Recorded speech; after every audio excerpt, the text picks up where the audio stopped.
Hello दोस्तों, नमस्कार, आदाब, सत श्री अकाल सभी को। जीएस न्यूज़ में आपका हार्दिक स्वागत और अभिनंदन करता हम बात करेंगे एनआईएस डीएलएड को लेकर बड़ी अपडेट की। जैसे कि आपको बता दें, वैधता को लेकर और एनआईएस डीएलएड अभ्यर्थियों के लिए क्या खबर है, और साथ साथ दिल्ली 10 जून को पहुंचने के लिए सभी से निवेदन है कि आप ज़्यादा से ज़्यादा संख्या में 10 जून को दिल्ली पहुंचे ताकि हमारी बातों को सरकार सुने।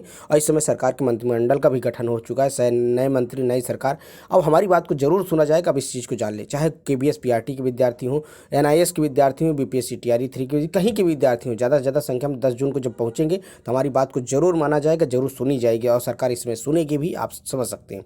चलिए देख लेते हैं पहले की वैधता को लेकर क्या सरकार ने आदेश दिया है। देखिए, कार्यालय निदेशालय शिक्षा भर्ती निदेशालय पंजाब सरकार, ये 5/6/2024 का एक विज्ञापन नोटिस जारी करता है। कौन सा? पंजाब सरकार ने। और ये 2023 के वही जो विज्ञापन था उसके लेके परिप्रेक्ष्य में सारी चीज़ें कही गई हैं। और उसमें कहा क्या गया है, इसमें सिर्फ यही बातें कही गई जो एनआईएस डीएलएड विद्यार्थियों के साथ साथ बीएड के विद्यार्थियों के लिए अपडेट दी गई है कि भाई, हम जो सुप्रीम कोर्ट का फैसला है, सुप्रीम कोर्ट के फैसले को हम मान्य करते हुए हम इनको भर्तियों में शामिल करने का मौका नहीं देते हैं। कहने का मतलब है कि चाहे वो एनआईएस डीएलएड के विद्यार्थी हों या बीएड के विद्यार्थी हों, उनको हम इस भर्तियों में शामिल करने का मौका नहीं देंगे। देखिए, उपरोक्त के अलावा महाधिवक्ता कार्यालय ने राय दी कि बीएड पर विचार के लिए ईटीडी पदों पर उत्तीर्ण अभ्यर्थियों को एनसीटी के अनुसार अधिसूचना 28/6/2018 के माननीय सर्वोच्च न्यायालय के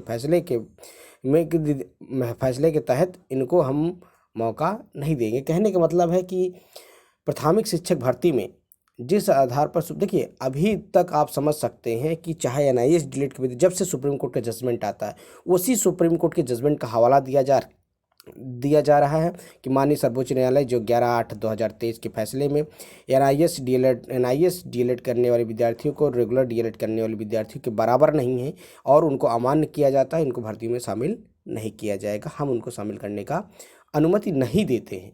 अब देखेंगे ये चीज़ें साफ साफ इसमें मेंशन की कि उन्होंने ओडीएल माध्यम से की, जबकि देखिए सारी चीज़ें मेंशन की गई एनसीटी के आधार पर, कहीं ये चीज़ें मेंशन नहीं है। लेकिन अब भाई, सुप्रीम कोर्ट का फैसला है, सुप्रीम कोर्ट का फैसला सभी को मानना है, सरकार भी मान रही है और जितने भी हाई कोर्ट हैं वो भी वही फैसले को तुरंत मान्य कर दे रहे हैं। देखेंगे इसमें साफ साफ इस उच्च न्यायालय ने दिया, माननीय सर्वोच्च न्यायालय के उपरोक्त आदेशानुसार मद्देनजर रखते हुए 18 महीने के डिप्लोमाधारी डीएलएड करने वाले उम्मीदवारों की नियुक्ति स्वीकार नहीं की जाती है।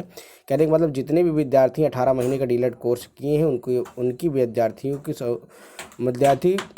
विचार करने की योग्य नहीं है, उनको हम विचार करेंगे नहीं है। तदनुसार भारत के माननीय सर्वोच्च न्यायालय के उपरोक्त तहत 30/6/2024 को कानूनी रूप से मद्देनजर बीएड और उम्मीदवार को हम इसमें भर्ती में शामिल करने का मौका नहीं देंगे। कहने का मतलब, विचार नहीं किया जाएगा, चाहे वो एनआईएस डीएलएड के विद्यार्थी हों चाहे बीएड के विद्यार्थी हों, इनके साथ किसी भी तरह की कोई वो रियायत नहीं की जाएगी, ना इनको भर्ती में मौका दिया जाएगा।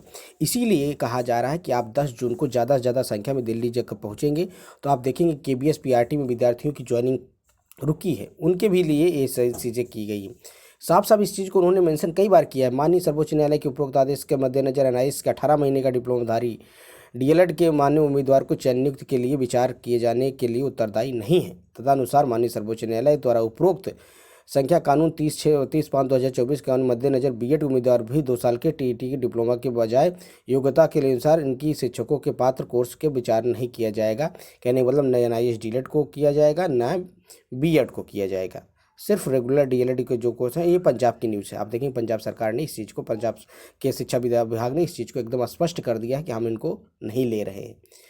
अब देखेंगे केबीएस पीआरटी में इनका रिजल्ट रुका है, तो कहीं ना कहीं अगर अब आपको अपनी डिग्री वैलिड करानी है, अपनी बात को सरकार तक पहुंचानी है, तो आपको 10 जून को ज़्यादा से ज़्यादा संख्या में दिल्ली पहुंचेंगे और ताकि अपनी बात को शिक्षा मंत्री के सामने, एनसीटी के सामने और भारत सरकार के सामने, इस समय सरकार की कल मंत्रिमंडल का गठन हुआ है, तो हमारी बातों को ज़रूर सुना जाएगा और ज़रूर ये वैलिड होगा। बाकी जो सुप्रीम कोर्ट का जो फैसला जो चल रहा है, SLP, review petition, transfer petition, उसकी कार्रवाई होती रहेगी, लेकिन हमको और भी गतिविधियाँ करना है। कहने का मतलब है, अपनी बातों को सरकार तक पहुंचानी है।